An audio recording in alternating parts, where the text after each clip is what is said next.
I've been looking at the book of Philemon in the New Testament. Philemon is a very short letter by Paul, and when I get to verse 7, it says this: "For I am delighted and encouraged by your love. Through you, my brother, God's people have been much refreshed.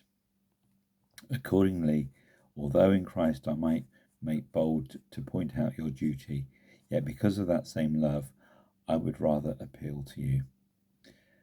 Paul is beginning in this letter to address concern to a Christian brother, and it's about the difficult relationship that happened with a runaway slave who then has become a Christian, and how does he work that one through.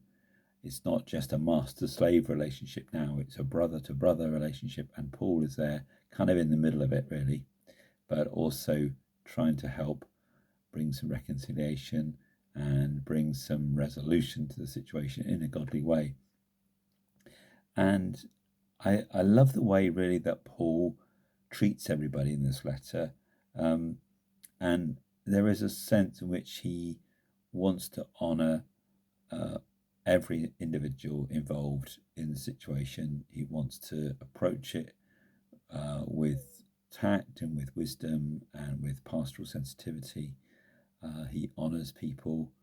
He doesn't dive in there trying to be Mr. Fix-It, but he really does things in a very wise way. And then he wants to appeal to people out of a sense of love.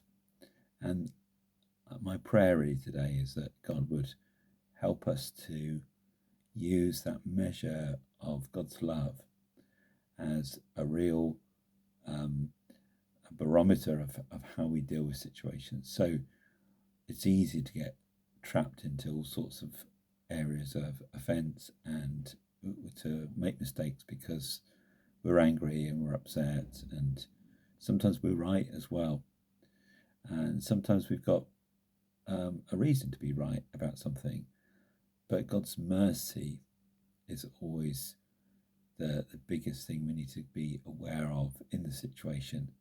And his heart is to bring mercy, even where people have failed, even where things have gone wrong, even where bad stuff has happened. And it's his mercy that he wants to bring into the situation as well. And there can be things that need to be sorted out, things that need to be rightly put to rights, and things which, people maybe need to be dealing with. And in this case, he's particularly dealing with a situation with Christians and how they resolve a difficult relationship that has obviously gone wrong. In the past, it could have been a very unhappy relationship. We don't know all the details. We don't know if the master had done things a bit badly, had taken the guy for granted. We don't know if that's Philemon. We don't know if Onesimus, the slave, had been a very difficult person to deal with, and it kind of or just basically just wanted his freedom and wanted to get away from the situation, didn't want to be beholden to anybody.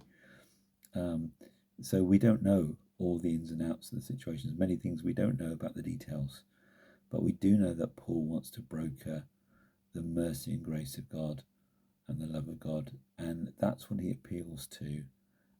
And in terms of talking with another brother in a very difficult situation, trying to help broker something, he appeals from the level of humility to appeal to someone's good character, as it were, to appeal to him to act out of love, rather than coming down hard as a church leader saying, you haven't done this right, you're in the wrong, giving him a bit of a tongue and lashing. So Paul doesn't do that. He approaches it in a different way. My prayer is that God would help us. It's so easy, and God forgive us. We often make that mistake of perhaps diving in too quickly.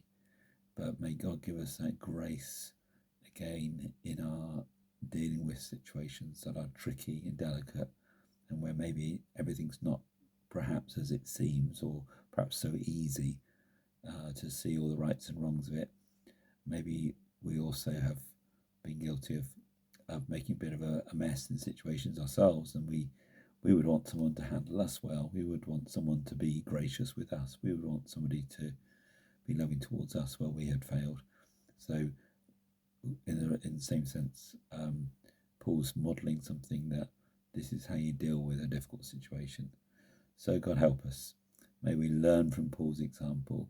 May we learn from this tremendous letter of God's grace and mercy. May we have a fresh capacity with his help for mercy and love towards others where maybe we've been really lacking it.